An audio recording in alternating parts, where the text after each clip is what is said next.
مهما طولت الغربه هنوصل لايه؟ ما العمر بيجري يا عم شريف.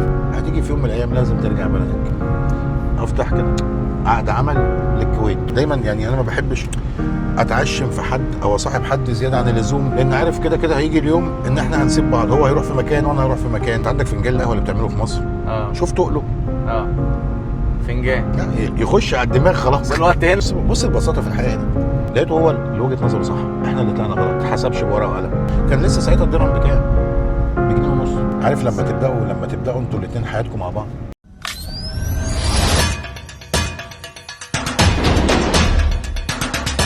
واخيرا وصلنا للعربيه. بصوا بقى يا جدعان بقى، عشان متنرفز بقى. انا مش كل مره اروح اخد عربيه ب 150 ولا ب 200 درهم عشان اعمل لي 100 فيديو هيكلفوني بتاع حوالي 20,000 ولا 2000 درهم. ليه ما بكسبش حاجه من الكلام ده؟ حد يمنشن لتسلا، حد يمنشن لبورش، حد يمنشن لاي شركه تعمل لنا سبونسر ولا حاجه، تدينا عربيه نعملوا بيها رايد. انما مش كده كتير كده على الشيك، ولا ناخد لنا زبون تعال شرقه كتير. وايه اللي خلانا ناخد نيسان؟ ايه اللي خلانا ناخد نيسان؟ عربيه بس بقى بتروح الجنب التاني. لو سبتها ما كنت باخد انا البي واي دي وباخد الحاجات النضيفه والفورد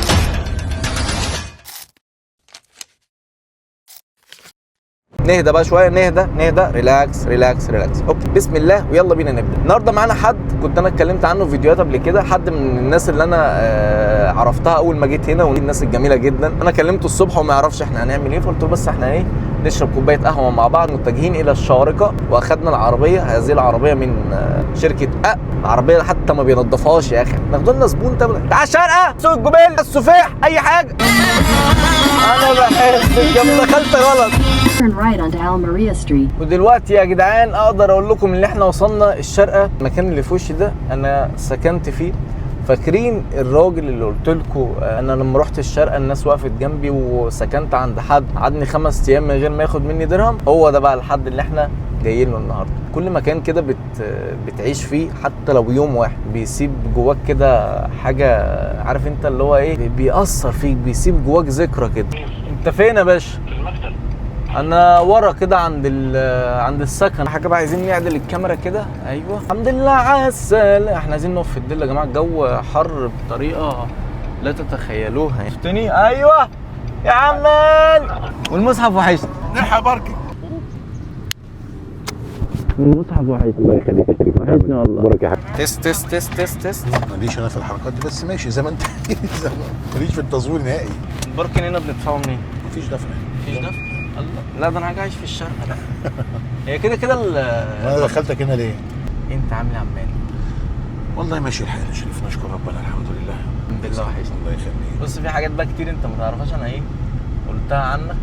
انت حد من الناس الجميله اللي انا قابلتها. يا حبيبي تسلم. بامانه والله على يعني. ايه يا عم ده كله يعني؟ حد نضيف قوي.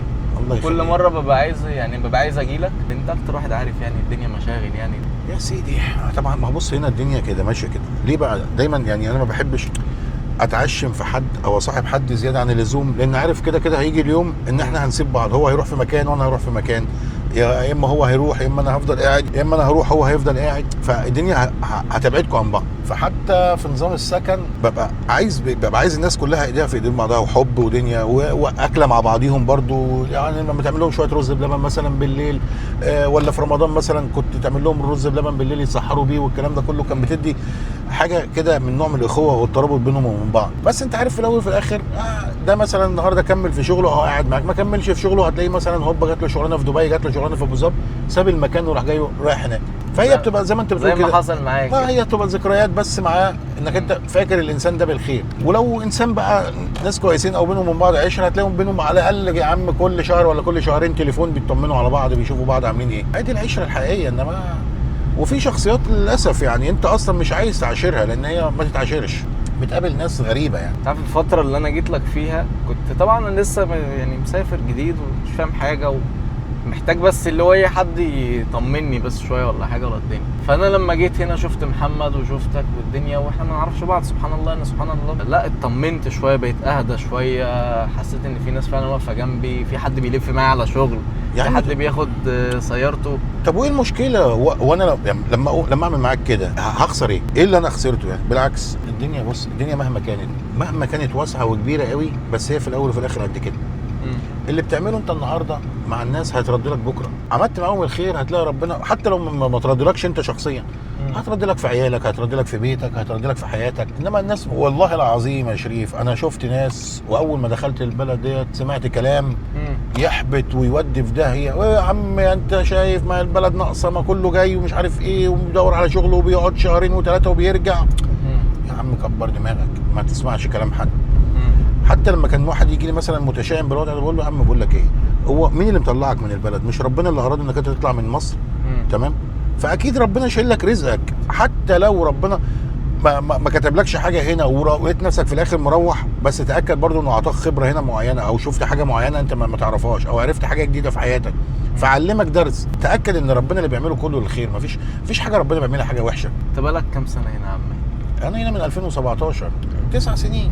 9 شهر سنين. 10 اللي جاي اكمل 9 سنين. يعني احنا من شويه اكتشفنا ان انا ما قابلتكش اكتر من سنه ونص، وانت مفكرهم 6 شهور ولا حاجه. ما تحسش بالوقت. ما تحس يعني عارف في الكويت انا قعدت في الكويت سنتين. تمام، في الكويت لا اليوم كان بيعدي عليك بطوله وبعرضه وبتحس بيه بكل تفاصيله. ليه بقى؟ اقول لك كان طريقه الشغل حتى مختلفه هناك. شغلي كنت بصحى الساعه 5 الصبح، اخلص شغلي الساعه 3 العصر، برجع من 3 العصر البيت، افضل قاعد بقى لغايه الساعه 12 بالليل 11 بالليل لغايه ما ايه عينك تبدا تتعب بقى، عايز تغفل عشان تصحى الصبح بدري. فبالتالي بقى اليوم بالنسبه لك طويل، انت واخده من 5 الصبح لغايه الساعه 11 بالليل. غير لما دخلت علينا كورونا كمان هناك يا لهوي، وقعدنا في البيت وممنوع الخروج والحاجات الاحترازيه اللي كانوا بيعملوها. ولما تيجي عايز تشتري اكل في ابلكيشن، تقعد تخش على الابلكيشن تاخد ميعاد من السوبر ماركت اللي انت هتروح له وتطلع في الميعاد نفسه، ولو الشرطه قابلتك ولو مش من غير ميعاد هترحلك. كانت فتره صعبه. كانت صعبه جدا. انت حضرتها في الكويت؟ حضرتها في الكويت. كنت لسه في مصر بس كانت الدنيا خربانه، بس احنا الوحيدين اللي بنمشي. يعني مصر ما كانش فيها حاجه، ما كانش فيها مشكله. بس لا بس كانت برضو في حظر وبتاع، بس احنا بس مين اللي كان بيطبق حظر يعني او مجال طبي كنا بنمشي احنا براحتنا يعني. دخلت الامارات في شهر 10 5/10 2017. تعرف ان انا داخل 6/10 والله داخل 6/10 6 اكتوبر. قعدت في عجمان واشتغلت تاني يوم دخلت فيه، يعني دخلت يوم 6 اكتوبر كنت شغال في مكتب عقارات في عجمان. كانت صاحبته واحده عراقيه بس كانت جنتل يعني. فالاول اول ما قعدت معاها فكان المحاسب اللي موجود خلاص عايز يكنسل ويرجع مصر. قالت لي خلاص، كان اسمه مايكل اهو، قالت لي خلاص اقعد مع مايكل الاسبوع دوت لم منه الشغل واعرف التفاصيل. خلال الاسبوع يكون مايكل خلاص كده هيكنسل ويلم حاجته ويقدم استقالته ويتكل على الله وانت تمسك مكانه. قلت لها ماشي. طبعا انت شغلتك حسابات، فانت يعني حتى لو انت قعدت معاه انت فاهم التفاصيل ماشيه ازاي، شيكات يعني ايه والدنيا دي ايه، دي راح فين وده جاي منين والصادر والوارد والدنيا، كل ده امره سهل. بس انت كنت بتشوف هو النظام بتاعهم شكله هو ماشي ازاي. وفعلا عدى الاسبوع، كنت اتفقت معايا بقى على ايه، قالت لي 4000 درهم راتب والسكن عليها. قلت تمام زي الفل. برضو كانت حاجه كويسه. كان لسه ساعتها الدرهم بكام؟ بجنيه ونص. كانت جنيه ونص بس جنيه لا كانت مصر العيشه في مصر كانت رخيصه جدا. ماشي، خدت الاسبوع دوت، خلص الاسبوع من هنا، داخل يوم السبت بقى الاسبوع الجديد. فلقيتها بتقول لي عايزاك، دخلت معاها المكتب. قالت لي للاسف مايكل هيكمل معانا. قلت لها خلاص مفيش مشكله، نصيب، انا هتكل على الله، ادور على شغل في مكان تاني. والمشكله في الفتره دي اقامات المصريين ما بتطلعش من ولا عجمان ولا من الشارقه. كان لازم الاقامه تطلع منين؟ من دبي. الاماره الوحيده اللي كانت فاتحه اقامه للمصريين. فقلت لها خلاص اتكل على الله. فبصيت لي كده قالت لي اتكل على الله ليه؟ ما فيش شغل في حسابات، في شغل في حته ثانيه. قلت لها خير، طب هشتغل ايه؟ قالت لي اشتغل في المبيعات. قالت لي بس الاتفاق هنا بقى في موضوع المبيعات بيختلف.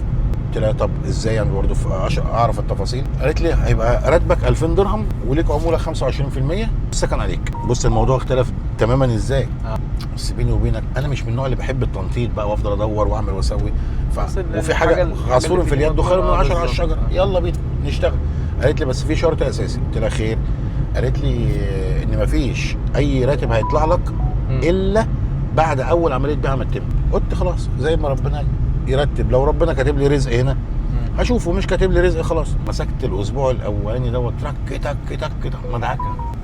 ما فيش موقع الا لما كنت بعلن عليه واشتغل عليه وكنت اخلص الساعه 9 بالليل في المكتب، اخد اللابتوب للسكن وافضل قاعد طول الليل في السكن عمال برضو ايه اشتغل اعلانات.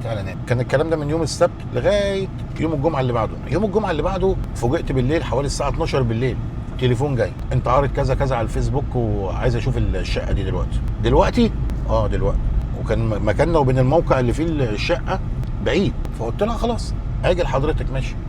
رحت جاي نازل من السكن راكب تاكسي وطالع على مكان الموقع، قابلتها فتحت لها الشقه تمام، شافتها عجبتها الشقه، قالت طب اخلص امتى؟ قلت لها حضرتك تشرفينا في المكتب الساعه 9 الصبح تخلصي فيها.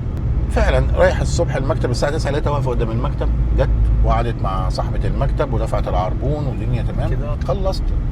يعني كانت اول بيعه دي تمت تقريبا كام؟ انا قعدت اسبوع كحسابات واسبوع كمبيعات، يعني 15 يوم وانا داخل يوم 5. كل ده في اول شهر. يعني كان يوم 20 وتمت اول بيعه الحمد لله. فقلت خلاص هي كده شكلها تحسب لي المرتب من يوم 20 لغايه يوم 30. جيت يا معلم خلاص، جيت بقى دخلنا على اول الشهر، جاي اقبض لقيت القبض 5000 درهم. طب ايه يا عم مايكل التفاصيل ايه؟ قال لي لا ما هيحاسب لك الشهر كامل 2000 درهم الشهر كامل واعطيك 3000 درهم عموله البيع. قلت له خير وبركه الحمد لله. طبعا الفتره دي كنت انا مديون لشوشتي وكان مستلف وانا جاي والدنيا خربان، فعارف ما شلتش درهم في جيبي، قلت اللي عليا اهم. فرحت جاي بعت الفلوس ليه، وطبعا ما كانش معايا اقامه، فخدت مايكل ده نفسه قلت له تعالى عشان تحول لي الفلوس دي لمصر. ال 5000 درهم كلهم حولتهم لمصر، ما عملتش حساب بكره هاكل ايه ولا هشرب ايه ولا الدنيا، بس اهم حاجه ان الجماعه عندي في مصر ما حدش يخبط عليهم ويقول لهم ليا وماليش. وتاني شهر راح جاي ربنا ايه كرمني بنفس التفاصيل، برضه نفس الراتب هو 5000. جيت في الشهر الثالث بقى كان خلاص اخر شهر في زيارتي، لان هي كانت زمان كانت زياره شهر و3 شهور. يا فندم الوضع 1 2 3 وعايز اعمل الاقامه. قالت لي مفيش مشكله، احنا خلاص هنعمل لك الاقامه، انت كده راجل اثبتت كفاءه معانا في الشغل وهنثبت لك وهنعمل لك الاقامه، بس ايه اصبر عليا بس هوصل سفريه لامريكا كده. انا قاعد بقى زي ما كنت انت فاكر الشهرين بتوعك، قاعد بقى قلقان ومتوتر والدنيا هعمل ايه واتصرف ازاي. وطبعا كان اختلاف الوقت بيننا وبين امريكا، عندهم هم الصبح عندنا احنا بالليل، فالدنيا كانت مش عارف اتواصل معاها على الواتس وبكتب لها على الواتس واجي تاني يوم عشان اشوف ردها فلقيتها بترد عليا قالت لي ايه طب جدد يا هاني، جدد شهر واحد لغايه ما انا ارجع واخلص لك الاجراء. يوم بقى من الايام اللي ما تنسيش في حياتي وانا بجدد ده، جيت طلعت من السكن الساعه 5 الصبح وحاجز طيران البحرين. رحت جاي طالع على مطار الشارقه، هوبا خلصت اجراءاتي ومش عارف ايه وركبت الطياره بتاعت البحرين ودخلنا البحرين، دخلنا المطار هوبا لفينا كده يوتيرن ورجعنا تاني لنفس الطياره اللي وصلنا بيها، وركبنا نفس الطياره والطياره رجعت بينا على الشارقه. كل ما اروح احط الجواز بتاعي على الماكينات ان البوابات تفتح، مفيش بوابه بتفتح. انا طالع من الساعه 5 الفجر لغايه الساعه 12 بالليل في نفس اليوم البوابات ما بتفتح. انا كده ان الفيزا الجديده لسه ما صدرتش على السيستم. تك تك تك وشايف لا اله الا الله في المطار، اللي نايم هنا واللي مفرش هنا واللي رامي حاجته كده.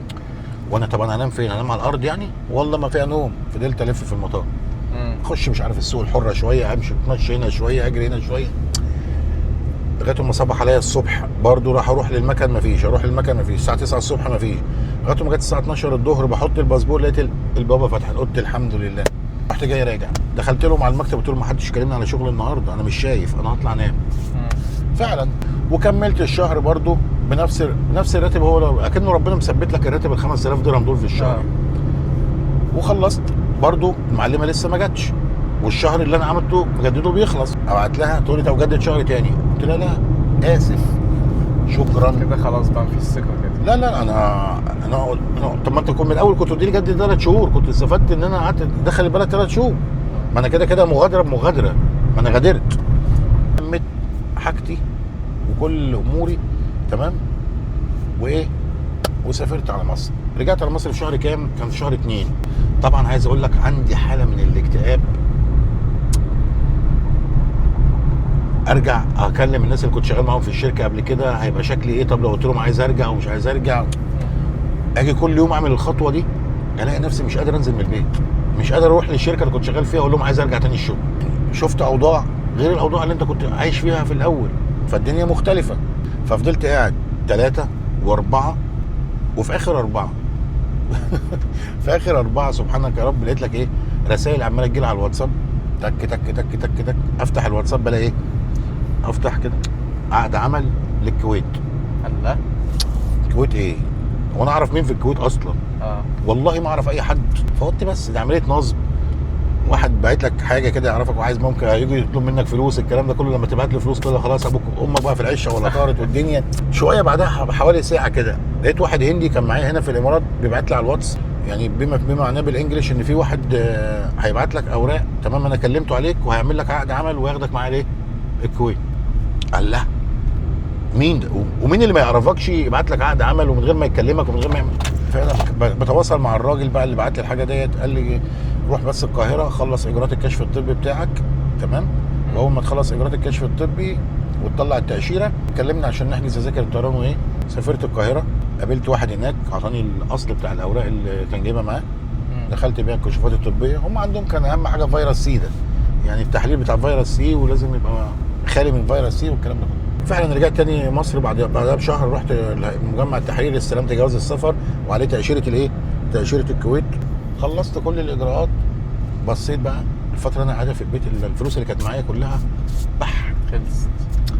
طب همشي ازاي واسيب عيالي ازاي من غير فلوس والكلام ده كله. رحت جاي متابعه على الواتس له والله الوضع 1 2 3 بس انا هتاخر شويه لغايه ما اظبط امور عيالي واجهز لهم، اسيب لهم قرشين بس ايه يصرفوا منهم لغايه ما ربنا يسهل. اول حاجه بص الراجل بقى عمل معايا ايه، قال لي خلاص بكره الصبح روح البنك الاهلي هتلاقيني اعمل لك تحويله هناك، ابعت لي بس صوره بطاقتك وانا ابعت لك حوالي على الراجل ما يعرفكش ولا تعرفه ولا عمرك شفته. يعني السيره بتفرق برضه. سيره ايه؟ ده واحد شغال في الكويت ما يعرفنيش ولا عمري شفته. يعني اكيد اللي جاب لك الحاجه دي هو اللي وصله لكده. يعني هو الولد الهندي ده كان شايفني بتاع شغل وشايفني بنتحر في الشغل بس هو ما جابليش اي سيره عن اي حاجه. ان هو لو قال لي حاجه زي كده انا فوجئت، بقول لك بعد ما رجعت من الامارات بحوالي شهرين. المهم رحت تاني يوم الصبح البنك لقيت الراجل باعت لي 6000 جنيه. كانوا 6000 برضو ليهم قيمه برضو. عارف تذاكر انا رحت حجزت تذاكر طيران بكام الكويت؟ كام؟ ب 1500 جنيه. دلوقتي تعالى شوف دلوقتي تذاكر الطيران وعليها وزن كام؟ وعليها وزن 40 كيلو ساعتها. اخر مره زنقوني في مطار الشارقه هنا على 7-8 كيلو، فضلت البس الجواكت ومش عارف ايه وارمي شويه حاجات مش عايزين يعدوا عشان بس هم لازم تدفع. ما ثبتوا وزن خلاص. فادي الدنيا يا عم، الدنيا مهما كانت وطول ما انت بتعمل الخير وبتبقى كويس مع الناس والكلام ده كله، تاكد ربنا بيبعت لك اللي بيقف معاك من غير ما انت تشعر. اهو واحد ولا اعرفه ولا يعرفني ولا عمري شفته ولا عمري كلمته. وعلى فكره اشتغلت معاه 2 سنين في الكويت والله العظيم ما اختلفنا على اي حاجه في مره، لغايه ما جت دخلت علينا الكورونا معلم. بس لقيت نفسي مخنوق قاعد في السكن 24 ساعه، ليلك بقى نهارك ونهارك بقى ليلك، بقيت تسهر طول الليل وتنام طول النهار وتطلع تحجز عشان تروح تجيب اكلك كعبانه بهدله. طب ما انا اتبهدل في بلدي بقى صح. وقاعد وسط عيالي والدنيا واطمن على عيالي وتفاصيل حياتي اشوف دي. قال لي بس اخاف انك انت تنزل من هنا اجراءات تتاخد، يقفلوا مطارات، الدنيا تقف الكلام. قلت له طب هنعمل ايه؟ يعني حتى لو قفلت مش مسيرها تفتح. قال لي طب ما افرض ان فتحت بعد 6 شهور من اقامتك هتلاقي اقامتك سقطت. قلت له بص انا خلاص زي ما ربنا يرد. وفعلا الراجل حجز لي تذاكر الطيران واخد بعضي ومسافر. دخلت مطار الاسكندريه من هنا النهارده الصبح كانوا واخدين قرار بوقف الرحلات عموما، كله قفل. المطار الكويت قفلت، الامارات قفلت، السعوديه قفلت، الدنيا كلها قفلت المطار الجوي. وفضلت قاعد في البيت لغايه اما جم بقى فتحوا. قال لك اللي عايز يرجع شغله تاني الكويت يرجع عن طريق الايه؟ الامارات، يقعد 14 يوم في الامارات وبعد ال 14 يوم يعمل تحليل PCR ويرجع على الكويت. قلت ماشي مفيش مشاكل. حجزت وعملت الفيزا بتاعت الامارات شهر، ما انا قلت شهر يعني 14 يوم مش هتفرق، اقعد 14 يوم واتكل على الله. تعب شهر ورحت جاي. بعد ما نزلت هنا طب انا هقعد 14 يوم اكل شارب نايم صارف فلوس والدنيا لوحدها ربنا يعلم بيها مع الازمه اللي حصلت ديت ومفيش. لا انت ما تنزل دور على شغل زي ما ترسم، اسعى ولو ربنا اراد ما ارادش خلاص ما عملتش اللي عليك. ما انت بقى بعد 14 يوم خلاص انت عارف نفسك رايح فين.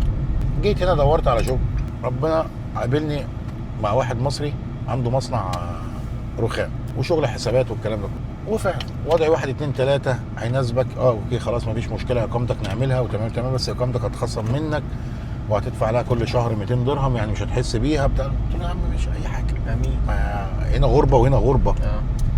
الدنيا في الاول كانت ماشيه زي الفل، ليك مواعيد عمل وليك شغل وليك سيستم شغال عليه والكلام ده كله. وفجاه لقيت لك الدنيا بتختلف. لقيت لك محاسب بيصحى من الساعه 5 الفجر. ليه يا عم؟ انا هقوم ابيع لبن من 5 الفجر وانام الساعه 1 بالليل واروح اروح 1 بالليل. الكلام ده في 2000 وكام؟ ورجعت تاني مصر 19 كانت 20 هنا، كانت 2020. فضلت مستحمل مستحمل مستحمل. بقيت اروح البيت بالليل من الساعه 1 اروح، بقيت افكر في 3 حاجات: استحمى ولا اكل ولا انام. بس ما قدامكش حاجه ثانيه، وكنت لازم توقع منهم حاجه. يعني لو اكلت يبقى مش هتستحمى ونمت على طول، لو استحميت يبقى مش هتاكل وتخلص تخش تنام وخش في دوامه اليوم الثاني. فانت شغال دايركت. قعدت كام على الوضع ده يا شريف؟ 13 شهر.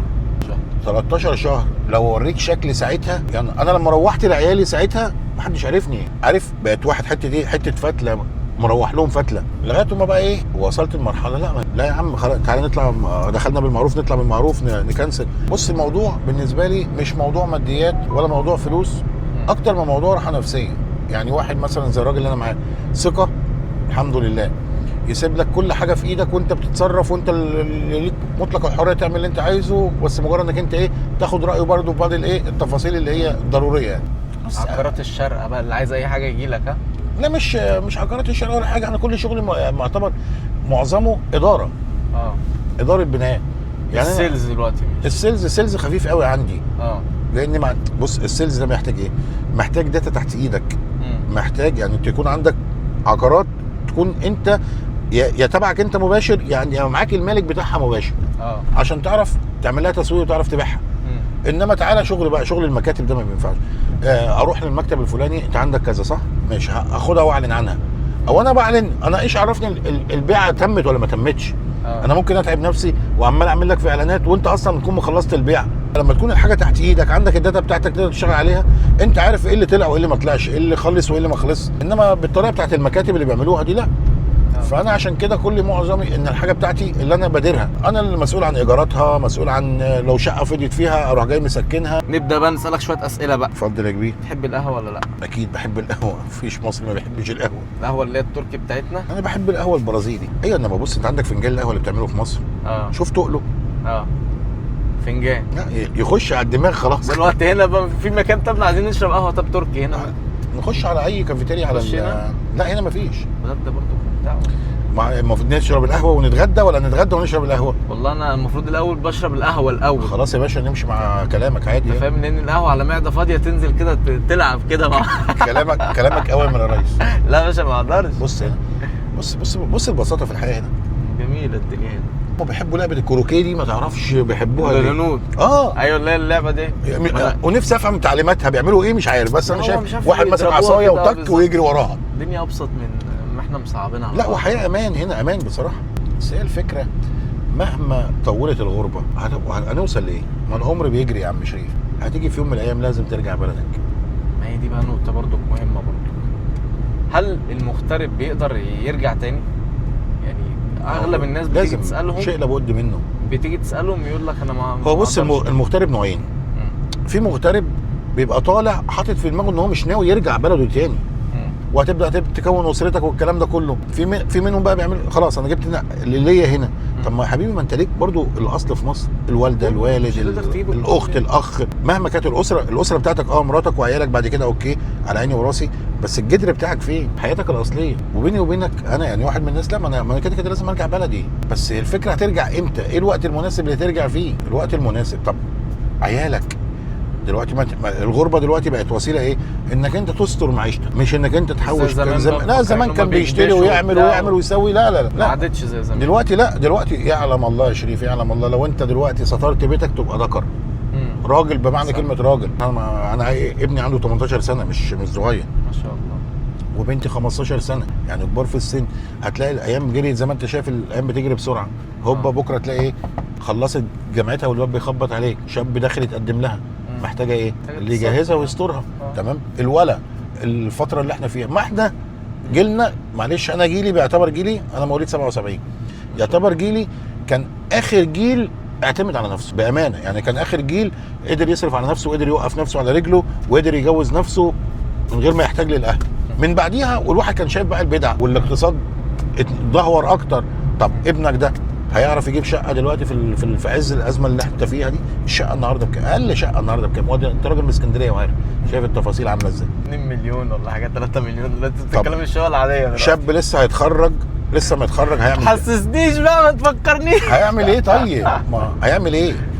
فانت لو ما ساعدتش، مش بقول لك انت هتقوم بنسبه 100%، بس لازم هتساعد وتديله هو جزء برضو من المشاركه، انه يشارك معاك. اكيد. بس مش هتسيبه برضو لوحده يغرق، اكيد. لانه برضو كشاب محتاج بيحلم بالاستقرار، وانت زي ما انت كنت في وقته شاب وعايز تتجوز وعايز تعيش حياتك وعايز تبني اسره، هو نفس القصه نفس احلامه. يا اما بقى اقول له لا استنى يا حبيبي، انت تغرب لك كام سنه تمام، وروح بقى كون نفسك وتعالى. الفكره ان هو لما يرجع، طب هيختار ازاي بالظبط، خلاص. وهيعمل ايه؟ ما في ناس هنا المشكله، حته الجواز دي بتبقى مشكله، وانا عايز برضه اخد رايك فيها. هل الجواز بقى بيجي برزقه والمفروض ان احنا نسعى للجواز، ولا انت ايه وجهه نظرك؟ بص، انا ابويا الله يرحمه كان دايما يقول لي كلمه بعد ما خلصت جامعه والكلام ده والجيش والكلام ده كله وبدات اشتغل. مش ناوي؟ اقول له ناوي ايه؟ اخطب. اقول له اخطب مين يا عم؟ وانا لا اكل عشان اخطب؟ انت هتجيب لي شقه، انت هتجيب لي عفشي، هتجيب لي اجهزتي، ما انت عارف التفاصيل بتاع الجواز. قال لي لو فضلت بتحسبها بالحسبه دي ولا هتروح ولا تيجي ولا هتعمل حاجه في حياتك. فبقيت اخد الكلام ده استغرب.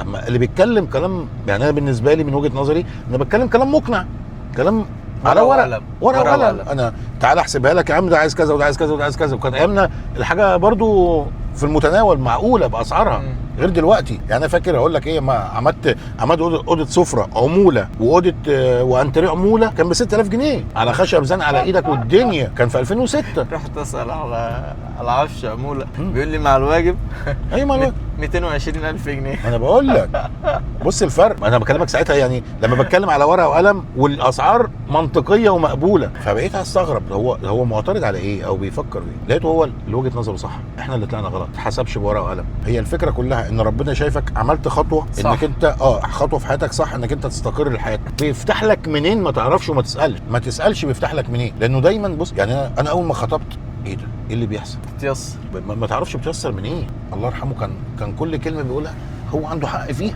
بس احنا ما كناش بنركز في الكلام، كنا دايما عمليه حسابيه وما اتاخدش كده اصلا، عمرها ما اتاخد كده. يعني انت صاحب الموضوع نفسه هتكون مستغرب من كل حاجه، ايه اللي بيحصل وايه اللي ربنا بيعمله معاك ده انت ما تعرفش. بس انت عشان انت حطيت في دماغك انك انت تستقر، بيقول لك كل حاجه بتيجي برزقها. المواضيع دي انا معاك فيها وبأيدك 100%، لان انا عشتها وشفتها، وكنت انا اول واحد معترض عليها. اسعار تقديريه وابدا احسبها واروح جاي عاطي الورقه دي لابويا اقول له اتفضل يا عم، اتفضل معاك المبلغ ده، اثبت لي بقى معاك المبلغ ده، تعالى يلا بينا. بس الاستقرار حلو. لا الاستقرار، انتوا لسه صغيرين برضو غيرنا، احنا عجزنا خلاص.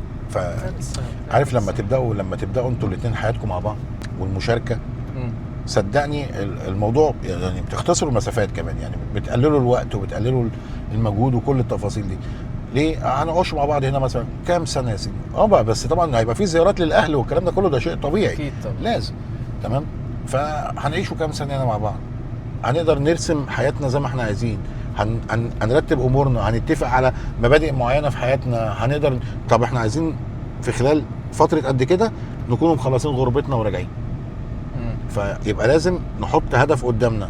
احنا مثلا انا مرتبي كذا وانت مرتبك كذا، مصاريفنا ايه كذا وكذا وكذا. لا مصاريف مثلا نحاول نقلل مصاريفنا، مش عايزين نخرج يا ستي.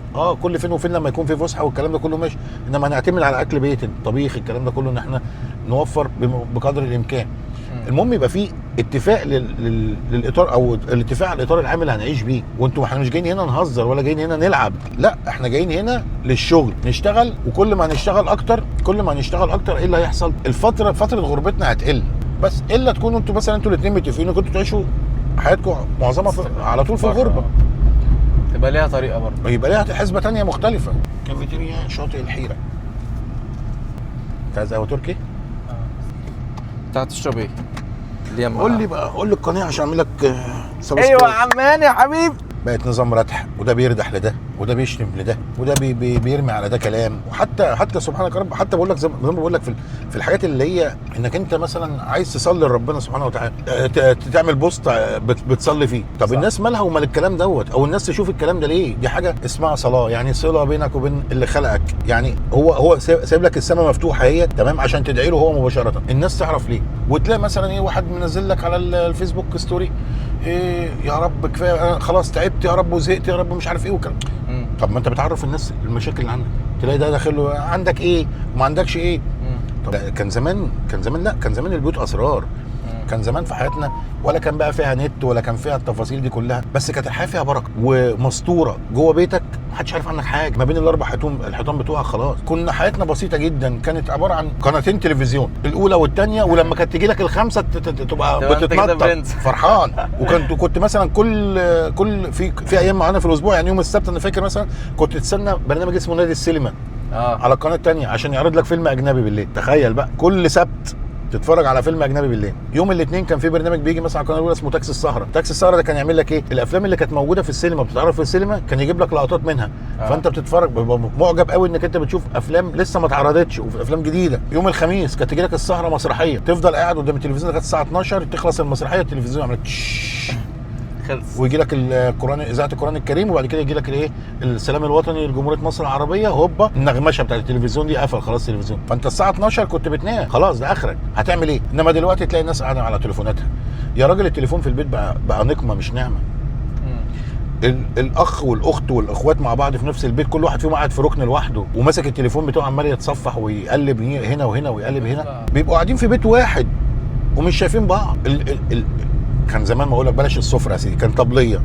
الطبليه دي كانت بتقعدنا كلنا، كل الاسره مع بعضها بتاكل مع بعضيها لقمه، بتحس انك انت نفسك مفتوحه وانت بتاكل في لمه، وحتى والدردشه والهزار اللي على الاكل وانتوا بتاكلوا والكلام ده كله كان ليه برضه ليه مغزى. انما دلوقتي فين الحياه؟ الحياه فين؟ ضاعت لذتها. يعني على قد ما السوشيال ميديا مهمه وبتفيد وبتغير حياه ناس، بس ضيعت اللذه اللي هي كده بتاعت الاستمتاع بالحياه ذات نفسها. وبعدين معلش، لما في ناس مثلا شريف بيبقى عندها ضمير، لو بتعمل قنوات على السوشيال ميديا ولا الكلام ده كله بتبقى عايزه تعمل افاده للمجتمع، عايزه تفيد، انما للاسف دي نسبتها كام؟ 10%. في 90% هدفهم ان هم عايزين، انا عايز فلوس من السوشيال ميديا، عايز اربح وخلاص. ايه المحتوى؟ تعالى تشوف بنات دلوقتي، بنات كتير قوي اساليب الرقص وقله الادب والمسخره اللي بيعملوها عشان تجيب مشاهدات وتاخد فلوس. لان ده انا بشوف حاجات على التيك توك، اول ما بشوف على طول اوتوماتيك لازم ايدي تعمل كده، تقلب الفيديو، لانها يعني لما تطلع ستات تتكلم في تفاصيل اصلا تخدش الحياه، انا كراجل ما بستحملهاش. امال البنات اللي بتتفرج عليها بقى والكلام ده والستات اللي بتتفرج عليها بيبقى شكلها ايه؟ حاجات كتير ضيعتها السوشيال ميديا، اللي هي القيم الاسريه الجامده. هي دي اول حاجه دمرت الاصول بتاعت الاسره كلها، ما خلتش في تكاتب من الاسره والتانيه. خاصه كمان بتشوف حاجات غريبه، يعني مثلا اللي بيجيب لك مش عارف هدايا ايه، واللي بيجيب، فاصبح الواحد مهما تعمل تحس ان انت مش مكفي، ومهما انت عملت هتحس ان انت برضو كنت في غيرك بيعمل احسن منك واجدع منك الله ينور عليك. واللي مش شبعان، وده اللي بيضرك مع اولادك، واللي مش شبعان بيتأزم في ولادك لما بيشوفوا الكلام ده على السوشيال ميديا بيفتكروا ان دي الحياه الطبيعيه، وهي دي مش الحياه الطبيعيه، وده عنده مش عارف ايه وده عنده ايه، اشمعنى انا؟ لا يا حبيبي، انت بتمشي على امكانياتك، على ظروفك اللي انت اتربينا عليها وكبرنا عليها لما يكون بابا معاه مثلا حاجه وقادر يجيب لك حاجه كويسه تناسبك، اوكي، انما محوش هيجيبها لك منين؟ هيروح يسرق لك عشان يجيب لك اللي انت عايزه؟ مش هينفع. ما دي المشكله، ان هي بتضر مين؟ بتضر الجيل اللي طالع. هل دلوقتي مطلوب مجرد مثلا ان انت كشاب، انت مثلا اتخرجت خلاص وبدات الحياه العمليه، هل مطلوب ان لسه من اهلك برضو يساعدوك؟ يعني هل ده مجبرين هم؟ لا، هم مش مجبرين على كده. بص، يعني انا يبقى جزمتهم فوق دماغي ان هم ربوني وعلموني وكبروني وخلوني اتخرج من الجامعه واحط رجلي على اول الطريق، تمام؟ ان هم بقى اطلب منهم بقى اكتر من كده، ابقى انا داخليا مش هبقى كويس، مش هحس بالراحه. تربيه الاعتماد على النفس دي كانت اهم ميزه ممكن الاهل يدوها لابنائهم، فبتحس انك انت طالع راجل. الحمد لله انا بشتغل، يعني خلي بالك مش جيلك بس، في اجيال تانية كتير بتشتغل يعني. بس بنسبه قد ايه يا شريف؟ النسبه قليله، نسبه قليله ضئيله جدا. الجيل بقى القديم، مع قطع كلامك، الجيل القديم لا، كانت النسبه مثلا 90% هو اللي بيعمل كده، وال10% هم اللي بيعتمدوا على بابي ومامي. في ناس بعرفها كتير قوي، مدرسين بامانه عامله قنوات تدريس قمه، ممكن انت كطالب ما تحتاجش انك انت تروح دروس، لو قعدت قدام اليوتيوب شارح لك المنهج من الالف للياء، كله بيعتمد على الدروس. طب ما انت عندك قنوات اللي تفيدك وتوفر ليك وتوفر لوالدك ووالدتك في البيت. الراجل بيشرح لك المنهج من الالف للياء بكل تفاصيله، يعني انت لو اعتمدت عليه كافي جدا انك انت تخش الامتحان تقفله. في قنوات عامله لك كورسات كامله للانجليش من الحروف لغايه اعلى مستوى انت عايزه وانت قاعد في مكانك. الحمد لله النهارده انا يعتبر اشتغلت شغلانات كتير يعني باللغه طبعا، هي اللي ساعدتني، وهي لو انا ما كانش عندي لغه مثلا انا بعرف اتكلم انجليش كويس ما كنت زماني مثلا بعرف يعني في المكانين اللي انا اشتغلت فيهم هنا مثلا خارج مصر. وانا عمري ما خدت كورس. انا بقول لك حتى لو انت عايز تاخد كورس مش هتروح تدفع له فلوس، ما هو موجود. انا عندي اعتقاد حلو قوي اللي هو انت خلص اللي عليك واعمل اللي انت عايزه بعد كده. بمعنى يعني انت مثلا عندك مذاكره خلص، عايز بقى تتفرج على الهلس، تتفرج مش عارف ايه، تتفرج عن نفسك، تخرج، تعمل اللي انت عايزه، ما عنديش مشكله، بس تكون مخلص ضميرك ومخلص اللي ورا منك. خلي طالب قاعد على التليفون يا شريف تمام وعمال يقلب في التيك توك، هو اوتوماتيك الوقت بيسرقه من غير ما هو بيشعر. مش الفكره برضو في اهالي بتقتنع ان هي مستنيه من الجيل ده انه يساعدها بقى. انك انت فعلا، ما انت عندك حق، هو عنده حق، بيفكر تفكيره صح، انك انت بتكبر في السن، فلما بتكبر في السن صحتك بتنزل، فبالتالي بتحتاج سند، بتحتاج ابنك يقف جنب منك. طب ما بس العقل بيقول ايه؟ هو ابني هيقف جنب مني ولا هيقف جنب نفسه في الزمن اللي احنا فيه؟ فبالتالي لو قدر يشيل نفسه يبقى خلاص كده زي الفل. فبقول لك هي معادله، الله يعين الجميع. لا معادله صعبه، معادله صعبه. حاجه بقى كمان بقى الضغط النفسي طبعا في الغربه بيبقى صعب. ازاي نتعامل او ازاي بتتعامل مع الضغط النفسي في الغربه؟ والله بالشغل، يعني معظم الوقت بيبقى بالشغل. تمام. الوقت الحاجه الوحيده اللي بتضيع وقتك هو الشغل، دي اول نقطه. تاني نقطه بتدور على الشخصيات بقى اللي هي تحس ان هي قريبه منك في تفكيرك في سلوكياتك، بتبان. يعني مثلا بتطلع السكن بتلاقي نفسك عندك كبت من ضغط معين او حاجه معينه، فبتلاقي الراجل اللي هو يعني بيعتبر زي ما بقول انتيمك كده بيبدا يلاحظ على وجهك او وشك انك انت في حاجه مغيراك، يبدا يجيبك سكه. طب ايه مزعلك، مضايقك، ايه مش عارف ايه. والله قدرت تفتح له قلبك وتتكلم وتاخد وتدي مع بعض في الكلام، فانت بتفضي برضو من عليك شويه من الحمول والاكتئاب النفسي. بتنزلوا تتمشوا شويه، تروحوا مثلا مول، تتمشوا في مول، تتمشوا على الكورنيش شويه، تمام. خلاص هي دي اخرتها في الغربه. حته التفضيه دي مهمه جدا. ايوه لازم. انا في ساعات كده ببقى عايز اتكلم مع حد مش عارف يعني، ومحتاج اتكلم مع حد، ممكن حتى لو حاجات خصوصيه. انت ساعات مثلا انت بتبقى غصب عنك عايز تحكي لحد، انت في حاجه انت شايلها هنا، حاجه عيب، مجرد ما انت حرفيا انت مش بتشتكي همك، بس انت ايه، انت عايز تفضي، عايز نفس معاك، مجرد بس ان انت مش اشتكيت له، هو مش هيحمل لك حاجه، هو بس ايه، مجرد لحد يسمعك. بالظبط. ودي في حد ذاتها يعني ده في العلاج النفسي. في العلاج النفسي ده علاج. صح. لما انت بتروح لدكتور نفسي وتفضل تتكلم معاه، هو الدكتور بيعمل ايه؟ بيحاول يفضي كل اللي جواك ويطلع كل اللي جواك. ده بيحصل لك عمليه ايه؟ ريلاكس بقى، راحه، خلاص. هو ده العلاج النفسي، وانت فعلا محتاج كده، اي بني ادم في الدنيا محتاج كده. فهو بس اهم حاجه اختيار البني ادم. وللاسف في الغربه بيبقى نسبه بسيطه برضه، يعني ما بتلاقيش الشخص ده بسهوله، ده مره واثنين وثلاثه لازم مش من اول مره كده. ومعلش عندنا مشكله كمصريين في الغربه. يعني في مصر بنبقوا جدعان مع بعض قوي. لو انت مثلا في اسكندريه وقابلك واحد بيقول لك والنبي عايز اروح المشوار الفلاني، انت بتبقى من جواك عايز تروح توصله لغايه المكان، الا في اسوأ الفروض هتوصف له المكان بدقه وبكل ضمير وبكل ذوق واحترام، هتمشي كده وهتعمل كده وهتعمل كده وتاكد عليه المعلومه عشان توصله للطريق. هنا لا، هنا ما بيكرهكش غير ابن بلدك، ما شفتهاش الا غير هنا في الغربه. بس كله ولا الا من رحم ربي؟ ما برضو الا من رحم ربي. النسبه قد ايه؟ يعني ناس كتيره قوي ما بتجيلهاش الاذيه الا من بعضيها. المصريين بيأذوا بعضيهم. طب ليه يا عم؟ انا هخسر ايه لما اقف جنب فلان ولا اساعد فلان؟ والله عندي امكانيه وعندي طاقه ان انا اساعد الفلان، خلاص هساعده. ما عنديش يبقى اسكت، ما اتكلمش في حاجه، ما زودش، يعني ما تعبش الراجل اللي قدام. زي مثلا مش قادر اساعدك، ما افضلش اكرهك في المكان اللي انت جاي فيه، وانت جاي ليه ومش هتتغرب ليه وهتعمل ايه وهتسوي ايه وهي ناقصه ومش ناقصه. انما اقدر اقول لك كلمه حلوه، يا عم والله كل واحد بيجي برزقه، وكل حد اسعى يا عبد وانا اسعى معاك، هتعمل اللي عليك هتلاقي ربنا كافئك. قدرت انزل اساعدك في حاجه نزلت اساعدك، ما قدرتش خلاص يبقى قلت لك كلمتين يدوك طاقه ايجابيه مش طاقه سلبيه. انا خسرت ايه؟ وانت لما تشتغل انا الهبط، ولا انا لما انا اشتغل انت هتهبط؟ على ايه يا عم؟ مش مستاهله، مش مستاهله والله، مش مستاهله. ايه ابسط حاجه ممكن تعملها في يومك تبقى تخليك مبسوط؟ ابسط حاجه ممكن اعملها في يومي تخليني مبسوط اني اسمع اخبار ان البيت، ان العيال كويسه وعايشين هاديين ومبسوطين مع بعض، مفيش عندنا مشكله. دي بتخليني طول اليوم مبسوط جدا. ليه؟ حتى لو انا عندي ضغط في شغلي، بس ان انا سامع ان هم كويسين ومرتاحين ومفيش اي مشاكل عندهم، ولا في حد تعبان ولا في حد الكلام ده كله، دي بتخليني انا طول اليوم فريش خالص.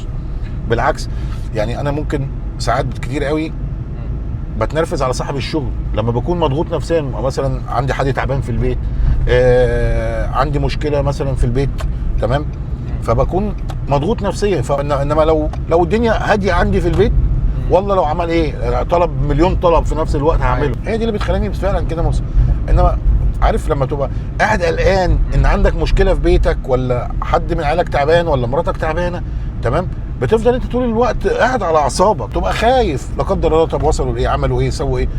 عارف التليفون اللي بيجي بتبقى ايدك بتعمل كده وعايز ترد وخايف ترد. فهي دي المشكله اللي بيعاني منها في الغربه، اللي هو قاعد من غير ولاده هنا بقى. في ثانيه الدنيا بتغير، في ثانيه الانسان بيتعب، في لحظه الموضوع بيختلف. فلما بيكونوا مرتاحين بتبقى انت الدنيا خلاص بالنسبه لك مبسوطه وهاديه، مش فارقه معاك انت اي حاجه. انت مقتنع مليون في الميه انت هنا ليه؟ عشانه، مش عشانك، عشانهم هم. فهم لو عاشوا كويسين انت بالنسبه لك دي قمه السعاده بالنسبه لك. احنا بساط قوي. اصلك انت هتحلم بيه اكتر من كده. بص احنا بساط قوي والله. ايه اصعب موقف عدى عليك مثلا في حياتك، مش هنقول هنا بس، يعني في حياتك عامه وتخطيته؟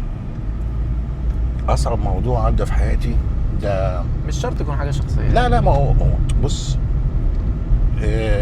لما بتجيلك الضربه من اقرب الناس ليك، في حاجات انت ما كنتش ممكن تكون، يعني انا بالنسبه لي مثلا كنت مش عايز اتكلم عن نفسي، بس قدمت الخير وعملت حاجات كويسه كتير مع شخص، تمام، هو اول واحد اللي كان ضاربني في ظهري وطعني. دي كانت اصعب حاجه انا قابلتها في حياتي. اتعاملت معاها ازاي وقتها؟ لما حصل الموقف انا كنت بموت حرفيا، ضغطي عالي مره واحده واتاثرت جدا. ويمكن اللي هد عليا الموقف اهل بيتي، يعني قعدوا يتكلموا معايا، خلاص مش مشكله وهو حر يعمل اللي هو عايزه، تمام، وما تفكرش في الموضوع. عارف لو سابوني، لو انا الفتره دي بقى لوحدي بارتفاع الضغط دوت والكلام ده كله، كان ممكن لا قدر الله خلاص الموضوع منتهي. بامانه دي حقيقه. بس لما جيت بقى بدات استرجع بقى وافكر، خلاص تجاهل حلو بقى. انت عملت تجاهل. انت عدم التجاهل ده انت ممكن انت اللي تضيع. صح. يعني انت عملت الخير وقدمت السبت وقدمت الحد والاثنين والثلاث وقدمت الاسبوع كله، بس هو ربنا سابك بعدها بكام يوم على طول. بص ترتيب ربنا. بركب مواصلاتي عادي ورايح مشواري، تمام، قابلت واحد كان شغال معايا في شركه النقل دي، سلمت عليه، وازيك عامل ايه، اخبارك ايه والدنيا. قال لي يا ابني في بتاع دوت شركه في سموحه طلبت مني محاسب، تمام، وانا رشحتك بس قعدت ادور على رقم تليفونك مش لاقيه. فكويس، بص ربنا عمل ايه، قابلتك بالصدفه، اديني رقم تليفونك عشان ابعته لمين، للمهندس صاحب الشركه يكلمك ويحدد معاك ميعاد وتروح تقابله. شفت ربنا سبحان الله. والتاني فعلا بيكلمني، بروح له، ما كملناش ربع ساعه في المقابله استلم شغل على طول، حتى ما روحتش وجيت. ما روحتش. خش سبحان الله، ربنا بيقفل باب بيفتح باب، بس بيفتح باب تاني. وهي ما دقت على الراس طبول يعني. بس الحمد لله بص، اول حاجه تمسكك بربنا سبحانه وتعالى، تمام، وانك انت بتراعي ضميرك في كل حاجه بتعملها، بتحاول مش انا كبشر، بس بحاول بقدر الامكان ان انا ما اخطاش، ما اغلطش في حد. كلنا بنغلط. بس كلنا بنغلط.